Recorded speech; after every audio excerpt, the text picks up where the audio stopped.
এনেকুৱাকৈ আহিলে হঠাৎ পানীটো হয়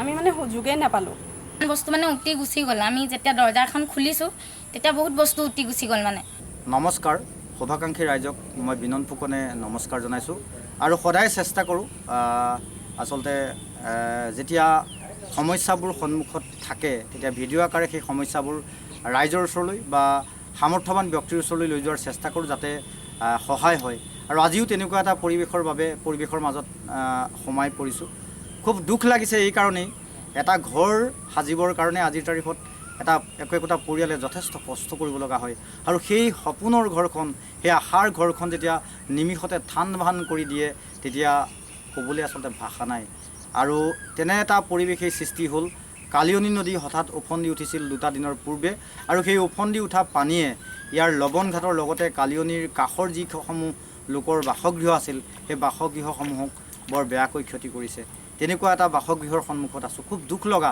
ইয়াত দেখা গৈছে বোকাৰ মাজত এতিয়া পানী শুকাই গ'ল কিন্তু বোকাৰ মাজত ইয়াৰ সা সামগ্ৰী সোমাই আছে সকলো বস্তু নষ্ট হৈছে ঘৰৰ ভিতৰৰ যিখিনি বস্তু আছিলে সেই সকলো বস্তু নষ্ট হৈছে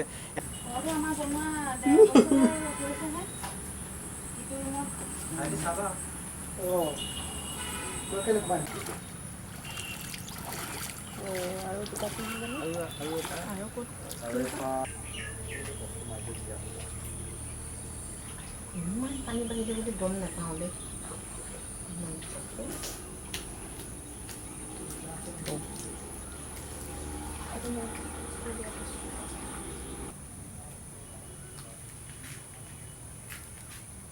ভিতৰৰ বস্তু সম্পূৰ্ণ শেষ হৈ গৈছে আপোনালোকে দেখিছে বেৰ চক আৰু ভিতৰত আপোনাক সোমাব পৰা অৱস্থা নাই কাপোৰ কানি যিকেইটা আছে এতিয়া আৰু সেইকেইটা একদম দুৰ্গন্ধময় সেইকেইটা ব্যৱহাৰ কৰিব পৰা নাযাব আৰু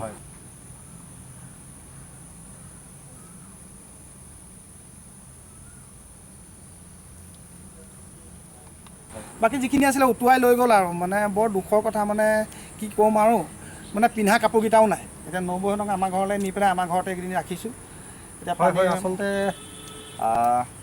এনেকুৱাবোৰ পৰিৱেশত ভিডিঅ' এটা প্ৰস্তুত কৰিবলৈ আমাৰো বুকুখন কঁপি উঠে কিন্তু আমাৰ লক্ষ্য বা উদ্দেশ্য এই পৰিয়ালটোক কেনেকৈ কিছু সহায় কৰিব পাৰি সেই লক্ষ্যৰে আহিছোঁ নবৌগৰাকীক কথাটো সুধিবৰ কাৰণে অলপ বেয়াও পাইছোঁ তথাপিতো অকণমান জানো বয় বস্তুখিনি আপোনাক আচলতে সোধাৰ মানসিকতা আমাৰ নাই আৰু এনেকুৱা পৰিৱেশত ভিডিঅ' এটা প্ৰস্তুত কৰাৰ মানসিকতাও নাই তথাপিতো চেষ্টা কৰিছোঁ যে ঘৰখনৰ এই পৰিৱেশটো যদি অকণমান সামাজিক মাধ্যমত প্ৰচাৰ কৰোঁ বিভাগৰ তৰফৰ পৰাই হওক বা সামাজিকভাৱে দায়বদ্ধ লোকে আপোনালোকক নিশ্চয় সহায় কৰিব এনেকুৱাকৈ আহিলে হঠাৎ পানীটো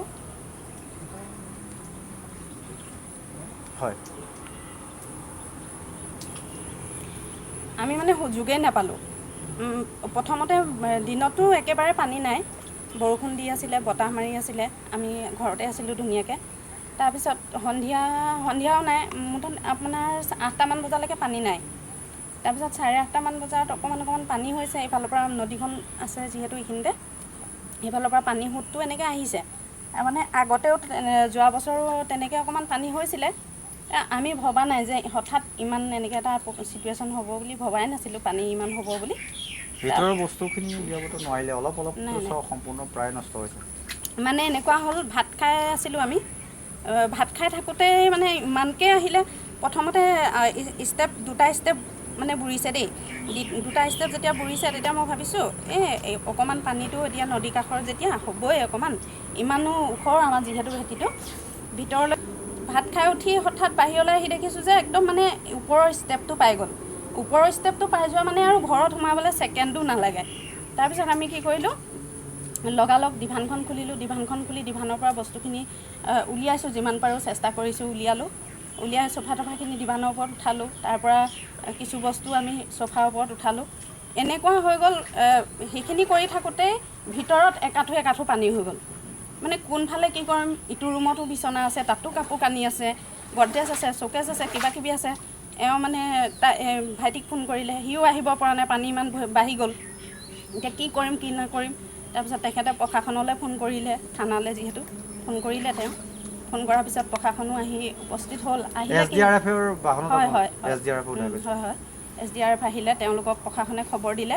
খবৰ দিয়াৰ পিছত তেওঁলোকৰো অহা দেৰি হৈছে। সেইদিনাখনি দিনটো খুব বেয়া আছিলে, তেখেতলোকৰ য'ত ত'ত কাম আছিলে। কাজিৰঙাৰ পৰা তেওঁলোক আহিছে, সেইটো কাৰণে আহি পাওঁতে অকণমান দেৰি হৈছে। তাৰ আগমুহূৰ্তত আমাৰ একঁকাল যিহেতু পানী হৈ গ'ল ভিতৰত, ছোৱালীজনীও আছে সৰু, ভাইটি আহিলে, সি কলৰ ভূৰ বনাই পেলাই আহি আমাক উদ্ধাৰ কৰিলে। কৰাৰ পিছত যেতিয়া SDRF আহিছে, তেওঁলোকে আকৌ আমাৰ কিছুমান বস্তু ওপৰত কাপোৰ কানি কেইটামান নিলোঁ, বাকী আৰু তেনেকুৱা বস্তু নিব পৰা নহ'লে, ইমানখিনি সুবিধা নাপালোঁ। বেয়া নাপাব, সুধিছোঁ আপোনাৰ গহনাৰ সামগ্ৰী? হয়, গহনা মানে মই কি হ'ল, পিন্ধি ক'ৰবালৈ গ'লে আহি পেলাই মই টেবুলতে থৈ দিছিলোঁ, মানে খুলি ভৰাই থোৱা নাছিলোঁ। তাৰপিছত আহিলে, ভাইটি আহিলে, ভাইটি ক'লোঁ বস্তুখিনি সামাৰা, সিও সামৰিছে, সিও নাজানে বেচেৰা। মোৰ তেতিয়া হুঁচ নাই, মানে ক'ত কি বস্তু থৈছিলোঁ এইবোৰ হুঁচ নাই। সিও খপজপকৈ বস্তুখিনি সামৰিছে, ময়ো সামৰিছোঁ। তাৰপিছত তাতে মানে টেবুলতে মোৰ বস্তুখিনি থাকে, কিছু মানে লাগতিয়াল বস্তুখিনি টেবুলতে আছিলে। সিও ভৰাইছে, খপজপকৈ ভৰাইছে। তেনেকুৱাতে চালোঁ, ঘৰত গৈ পেলাই পিছত সিহঁতি যেতিয়া সুধিছে, তেতিয়া ঘৰত গৈ মোৰ হুঁচটো আহিছে। মানে টেবুলত যে মই ফুলি এযোৰ থৈ দিছিলোঁ, ফুলিযোৰ মানে কি হ'ল আকৌ। তাৰপিছত গোটেই তাত মানে টোপোলা খুলি চাইছোঁ, ক'ত ভৰাইছে, মানে ক'ত কি ভৰাইছোঁ নাজানো, চব মানে খুলি চাইছোঁ, নাপালোঁ।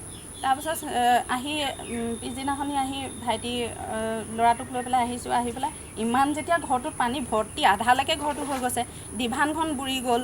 ডিভানৰ ওপৰত গডৰেজটো উঠাইছোঁ, গডৰেজটো আধালৈকে মানে তলৰ খাপৰলৈকে পানী, চোফা চব ডিভানখনৰ ভিতৰলৈকে পানী। তাতনো আৰু ক'তনো, ইয়াত দৰ্জা খুলি দিয়া হৈছে যেতিয়া কিতাপ পত্ৰ উটুৱাই নিছে, জোতা চেণ্ডেলবোৰ চব উটুৱাই নিছে, আৰু কিমান বস্তু উটুৱাই নিলে এতিয়া আমি ভালকৈ গমেই নাপাওঁ। মানে বিচাৰ কৰি মোৰ ছোৱালী দুজনী, হাজবেণ্ড আৰু মই। সেই দুখ লগা কথাবোৰ আপোনালোকে নিশ্চয় শুনিলে। আচলতে কেনেকুৱা ধৰণৰ এটা পৰিৱেশৰ সূচনা হৈছিল, আৰু আজিৰ তাৰিখত তেওঁলোকৰ পৰিৱেশটো কেনেকুৱা, নিশ্চয়কৈ আপোনালোকে সেই পৰিৱেশবোৰ দেখিছে আৰু অনুভৱ কৰিব পাৰিছে। গতিকে আমাৰ অনুৰোধ থাকিব সদাশয় দৰ্শকৰ প্ৰতি, সদাশয় ৰাইজৰ প্ৰতি, আমি যেতিয়া এনেকুৱা ধৰণৰ পৰিৱেশবোৰ আপোনালোকৰ মাজলৈ লৈ যাওঁ, আমি সদায় সহায় পাওঁ। আৰু আজিও আমি আশাবাদী যে এই পৰিয়ালটোক অকণমান আপোনালোকে চাব, সহায় কৰিব, কাৰণ তেওঁলোক এতিয়া বিপদত পৰিছে। অন্ততঃ তেওঁলোকৰ এই ঘৰখন, নতুনকৈ এখন ঘৰ সাজি এই পৰিয়ালটো আকৌ নতুনকৈ ঠন ধৰি উঠিবলৈ কিছু সময়ৰ প্ৰয়োজন হ'ব, অৰ্থৰ প্ৰয়োজন হ'ব। গতিকে গোটেই দিশবিলাক চাই আপোনালোকে কিছু সহায়ৰ ব্যৱস্থা কৰিলে আমি নিশ্চয় সুখী হ'ম, আৰু আমাৰ লক্ষ্য বা উদ্দেশ্য সেইখিনিয়ে।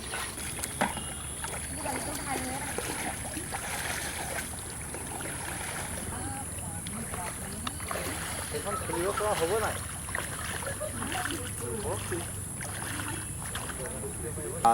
প্ৰথমতে আপোনালোকক এটা ঘৰৰ দৃশ্য দেখুৱালোঁ, আৰু তাৰপিছতেই আন এটা ঘৰ আপোনালোকক দেখুৱাব বিচাৰিছোঁ। আৰু সেই ঘৰৰ যিখিনি সম্পূৰ্ণৰূপে ঘৰৰ বয় বস্তুবোৰ নষ্ট হৈছে, এতিয়াও ঘৰৰ ভিতৰত একাঠু বোকা। বাইদেউগৰাকীৰ লগত কথা পাতিবৰ বাবে চেষ্টা কৰোঁ, কি হৈছে তেওঁলোকৰ, কি হৈছিল, আৰু তেওঁলোক এতিয়া ক'ত আছে। বাইদেউগৰাকী অকণমান আহকচোন।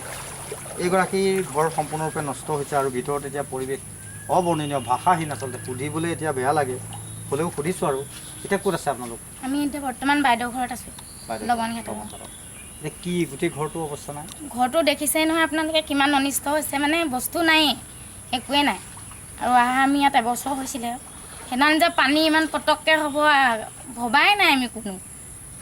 মানুহকেইটাহে মানে বাচিছোঁ যেন তেন, কিন্তু বস্তু বাহানি একো নাই ভিতৰত, চব মানে নাইকিয়া হৈ গৈছে। মোৰ ছোৱালী এজনী আছে, বয়স 8 বছৰ, অৰ্চনা কলিতা। কিতাপ পত্ৰ চব, আৰু মানুহজন ৰাজু কলিতা। এনেই চেলুন আছে, চেলুন যদিও মানে ইমান উপাৰ্জনৰ চেলুন নহয়, আৰু গাঁৱৰ জেগাত আছে, যিকেইটা পায় মানে আমাৰ মোটামুটি চলিবলৈ হয়। আৰু আপোনাৰ কিতাপ পত্ৰ ছোৱালীজনী সকলো চব চেছ। আজি ছোৱালীজনী মানে যিখিনি লাগতিয়াল বস্তুখিনিতো চব ইউনিফৰ্মলৈকে মানে আমি নিব নোৱাৰিলোঁ। ইয়াৰ পৰা যিকেইটা পাৰিছোঁ সেইকেইটাহে নিছোঁ, যিমান সৰহভাগখিনিতো ইয়াত থাকিয়ে গ'ল। যেতিয়া দৰ্জা খুলি দিছোঁ, অলপমান বস্তু মানে উটি গুচি গ'ল। আমি যেতিয়া দৰ্জাখন খুলিছোঁ, তেতিয়া বহুত বস্তু উটি গুচি গ'ল। মানে যিখিনি পাৰিছোঁ আৰু তাকে সামৰি লৈ বাইদেউ ঘৰত আছোঁ। বৰ্তমান আজিলৈকে বাইদেউ ঘৰতে আছোঁ, আৰু ঘৰটো দেখিছে কিমান ভিতৰত সোমাব নোৱাৰি, একাঠো পানী। মানে আমাৰ বস্তু যেতিয়া সামৰিছোঁ তেতিয়াতো পানী ক'বই নালাগে, এতিয়া পানী শুকালতো বোকাৰ পৰা আমি ইয়াত মানে থাকিবলৈ পটককৈ নোৱাৰিম। আৰু